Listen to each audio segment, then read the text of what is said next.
Okay. Last time we were drilling holes in the crank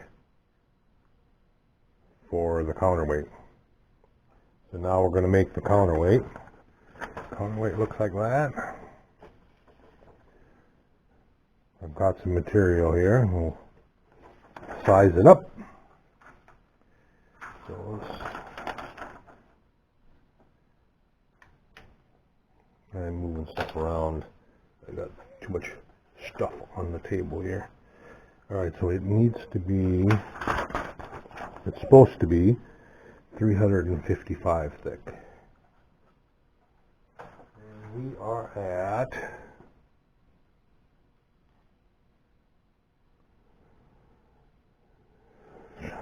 355 thick. Right on that low spot, right there. So let's put it in on this side down and just clean it up. Just barely clean it up. Sounds good to me. So taking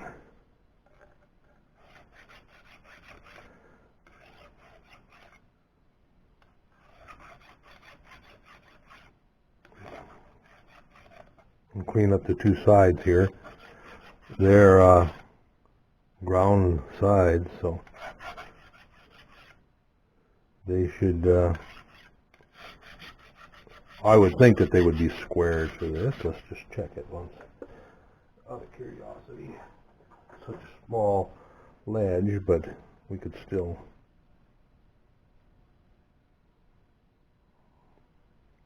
Looks square to me.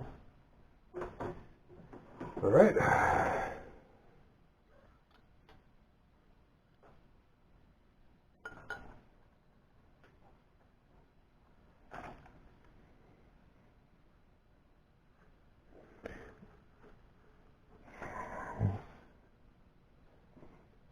I'm going to give that a little shot of air.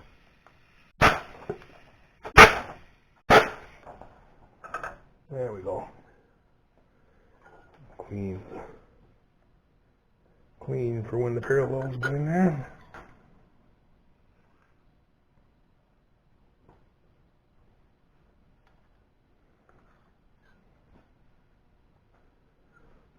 Two parallels in here. Oh, let's just check something here. It's supposed to be 1 inch 500 wide. I'll make sure I got enough material.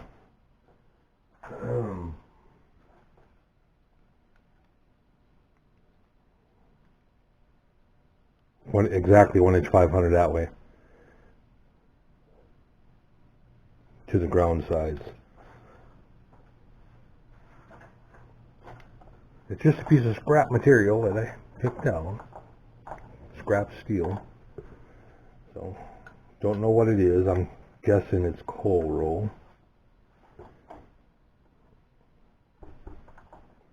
And I want my little plinking hammer.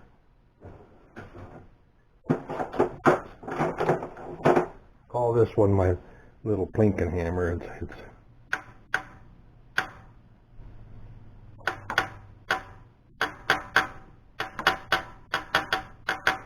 all right. And we'll just put a 1/2 inch in over here.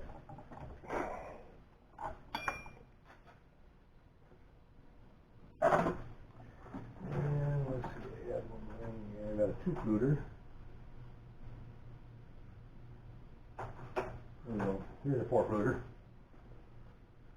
A little bit of a radius on it, that's fine. This makes the finish better. Right. So, and we're just going to take a light cut, so I'm not worried about having quills so far down. Normally, if I'm taking a heavy cut, there's no way I'm going to cut with my quill down like that.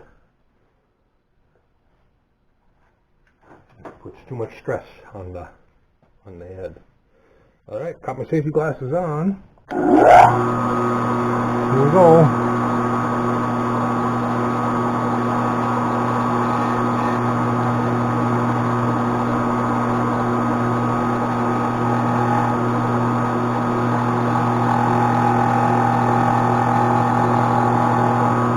Want it to just clean up.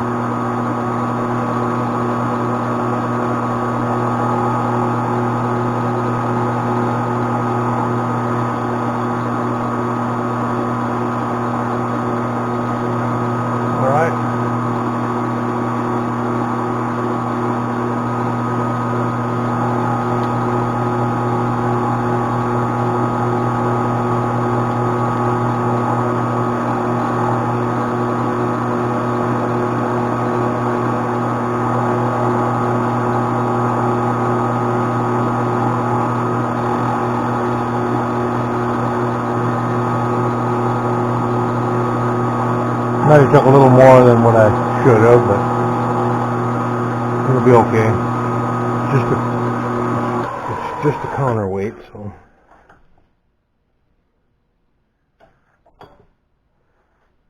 Let's measure it and see what we ended up with.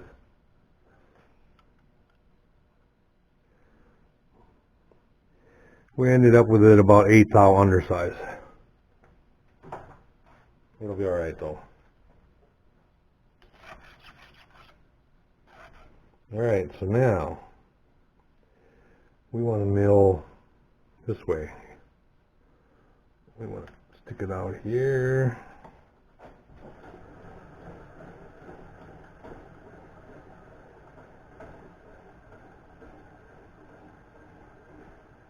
And I'll get the adjustable parallel for the other side. Gotta have that, or otherwise you risk it popping up on you, or swinging up on you, I should say. So, probably this one on.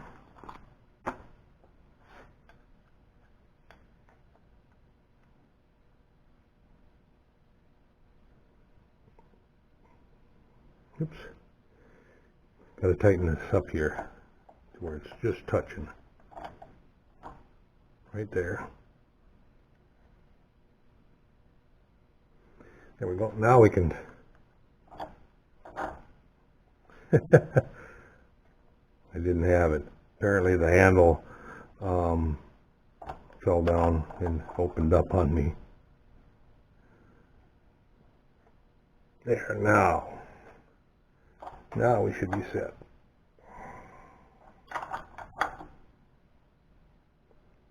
Yep. Alright, I'm going to crank her up. And that way it's supposed to be 875, I believe. Yep, 875.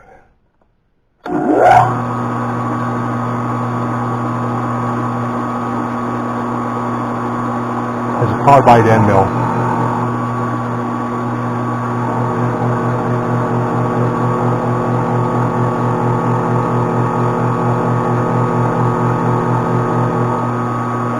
So don't be alarmed at the RPM. Alright. Now, we want 875. Hit this with a file.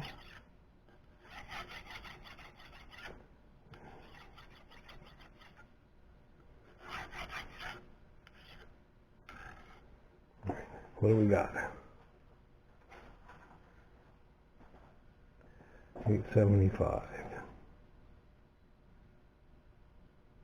We got quite a bit to come off of there. Put a scratch light mark on there, so I can see how much is got to stick out of the vise. Or I could put it down like that too. Yeah, maybe I'll do that. Since we got one side square to the sides. And we'll need some different parallels.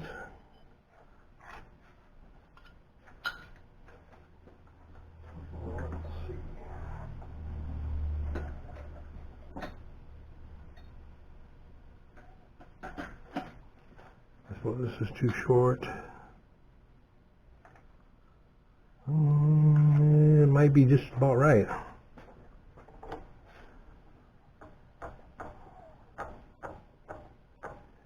Yep, it is.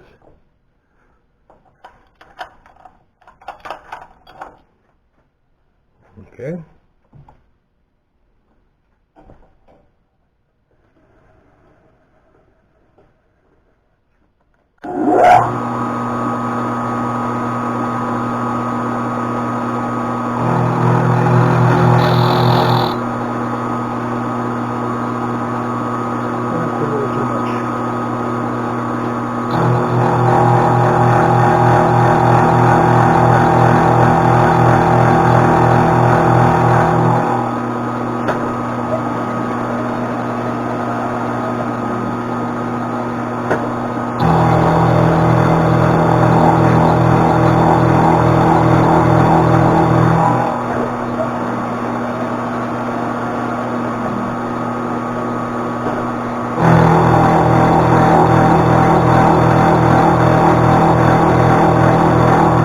I'm just going to take it right to the scribe line.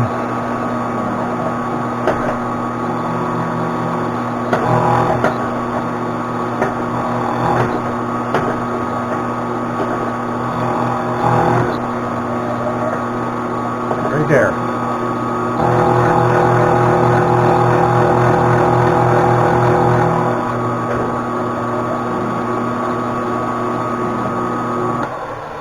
Alright, I just went to the scribe line. Let's see how close I got. Let's see how close I got to the scribe.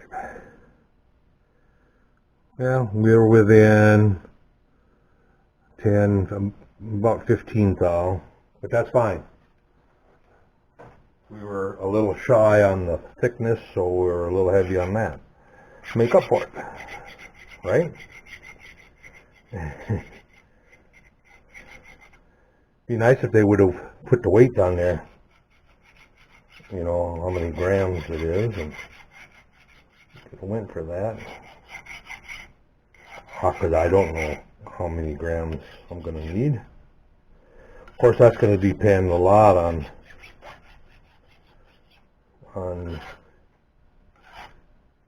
other things. So, the full radius on here, I'm gonna center punch it, scribe it, and then just sand it.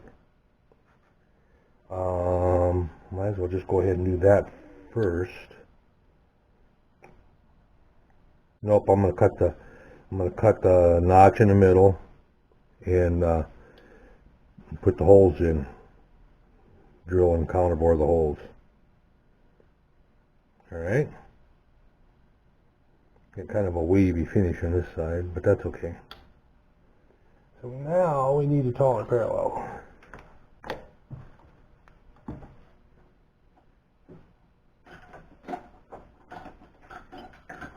Go to this one here.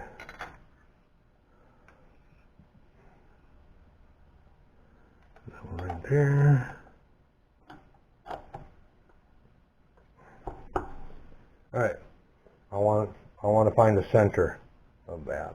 So we'll do that with the edge finder.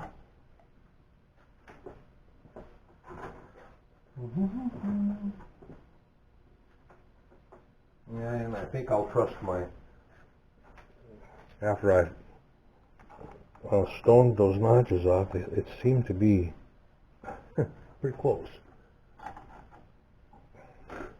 Alright, here we go.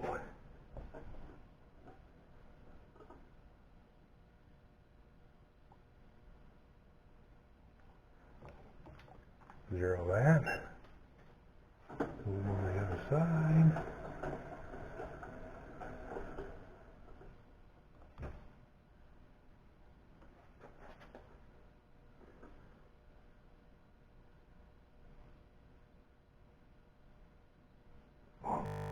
Okay, and in there we give x half.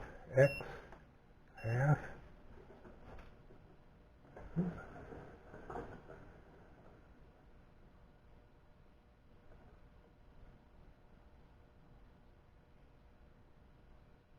go. There's center.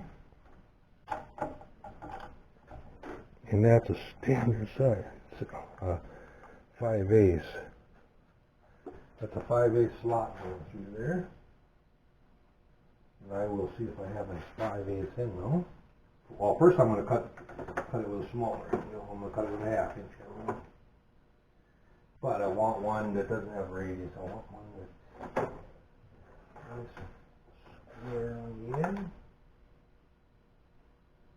This one right here. And we're going to stay on center line. This has to fit into it. Let's measure that. Make sure that I'm not under or something. Oh, that's good. I'm actually a little over, a couple thou over. Good deal. The depth of that is supposed to be 250 thou deep. So I'm going to come down here and I'm just going to lock it right there. And I'm going to lock my X. I'm going to get a piece of foam paper.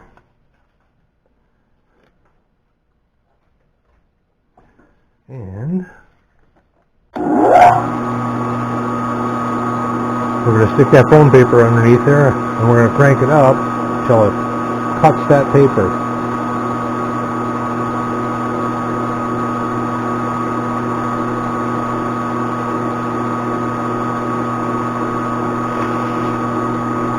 I don't know if it cut it. Yeah, it did. Alright. Now we're going to go 250 from there.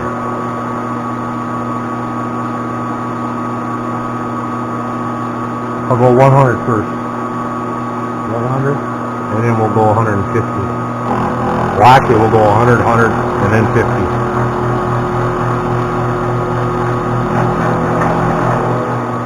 That was 100. There's another 100.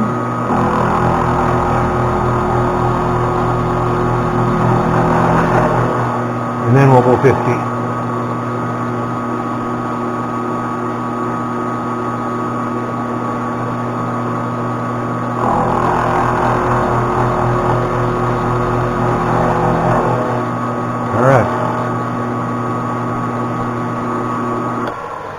Now, I can either go looking for a 5/8 end mill, or I can just crank 62/62. I think I'm just going to crank 62/62. Alright, so X0, so I'm going to go over 62. Right there. I'm going to carefully go across that.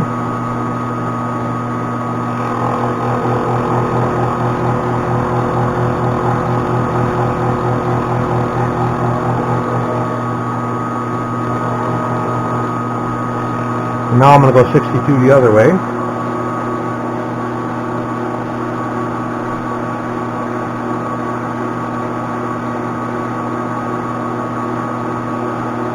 And carefully go across that. I'm riding the brake. When I say carefully, I'm riding the brake in slower feed rate so it doesn't grab it and take the backlash out of the screw and break the end mill.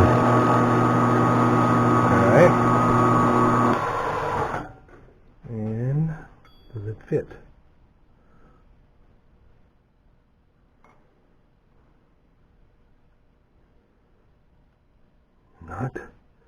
Not quite, just about. Alright, so we'll just crank it over 63 and a half.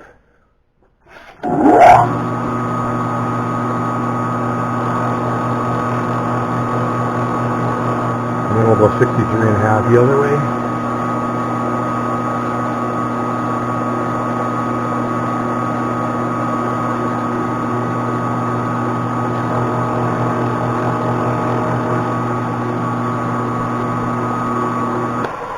Now, what do we got?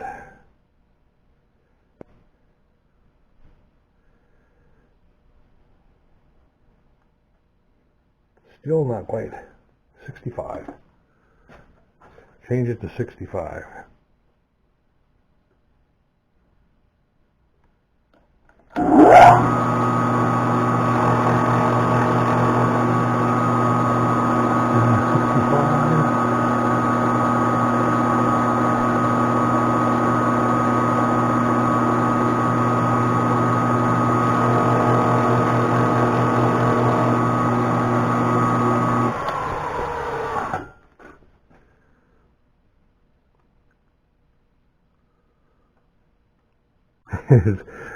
It's so close. I wonder if that's a reground end mill.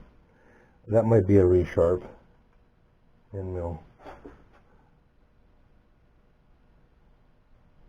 It didn't look like it was a resharpened end mill. That's why I... Alright, well, let's go. I want it really sloppy in there.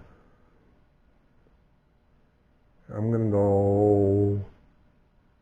just going to go right to 70 on both sides. If it is a little room in there, it really won't hurt.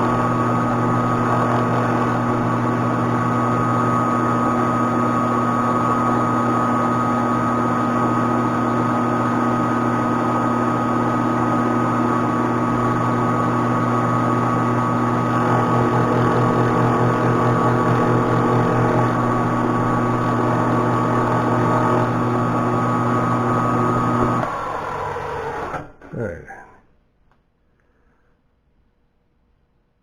Here we go. There's a tiny amount of slop in there, but it'll be okay. Alright, so we know where the center is. I'm going to file this. We should have picked up the center the other way also. Make sure I got the burr off of it. And the burr off of it this way. But I've been thinking I would have picked up the center both ways. Well, actually I can crank over here and get the center over here. So I don't have to worry about the burrs. Alright, let's do that. Let me take this out. Put the edge finder in.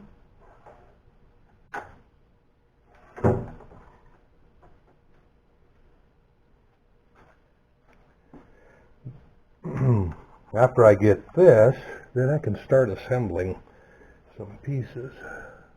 Actually assembling them. Because that'll be about the only thing left. And I'll just crank over to one of the tabs here. To where we don't have to worry about a burr. Alright. Come in and touch.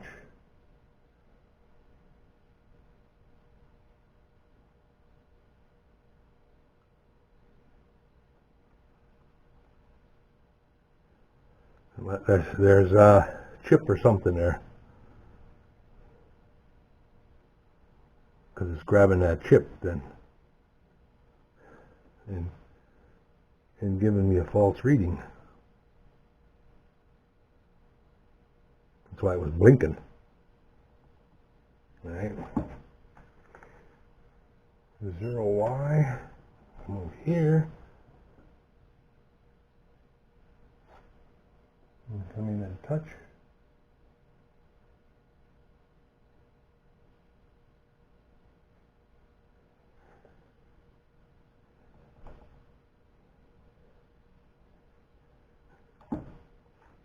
I think it's there. Oh, I zeroed it. Darn it. Alright, gotta go back. I don't know. I do that quite often.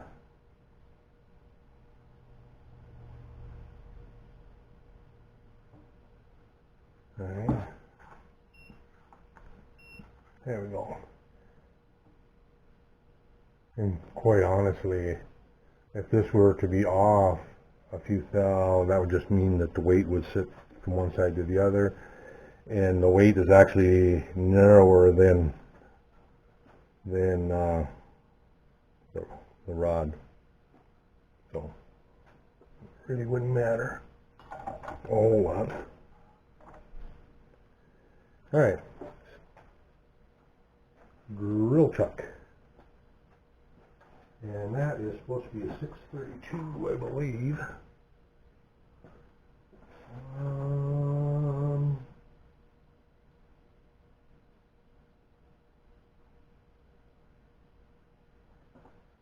Looking for the rod itself.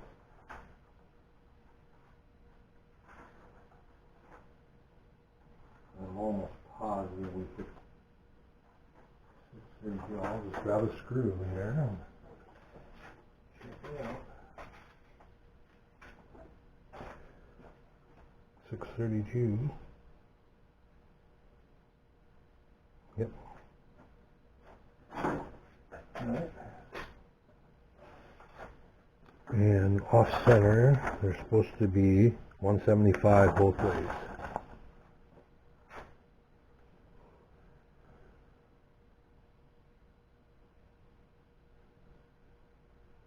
$175. When we take this parallel out, don't want to leave that in there.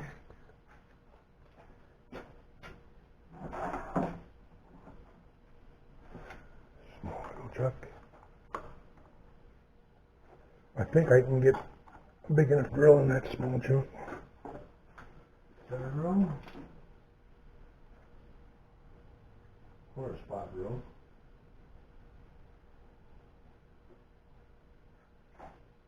I'll just use a spot drill to pick it out here. A spot drill instead of a center drill.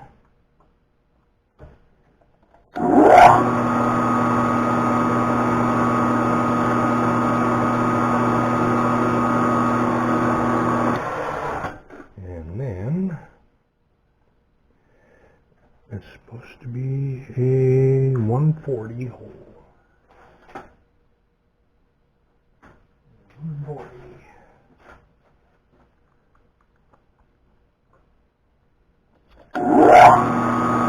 Then we'll have to counterbore from the other side. I have counterbore tools for that.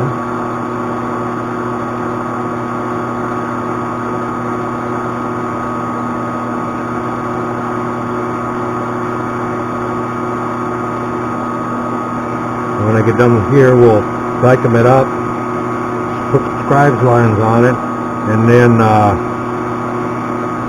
center punch it, and then scribe the arc, the radius on there. And then I'm going to go to the disc sander,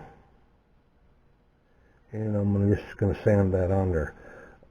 I don't have a radius tool, inverted radius tool that size, so I could go with a 1/2 inch, I suppose. That would be close enough. But it's just as easy to just go ahead and put that scribe line on there and scribe right up to the line, or sand right up to the line.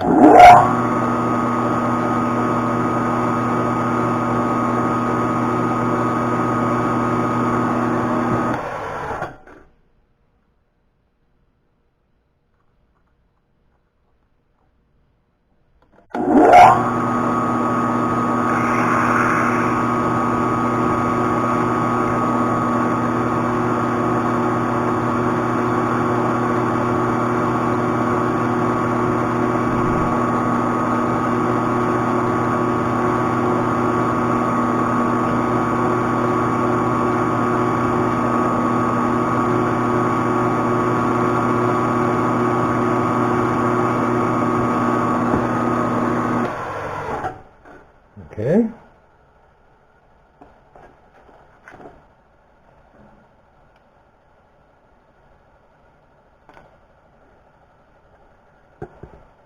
Let me give that a shot of air down there.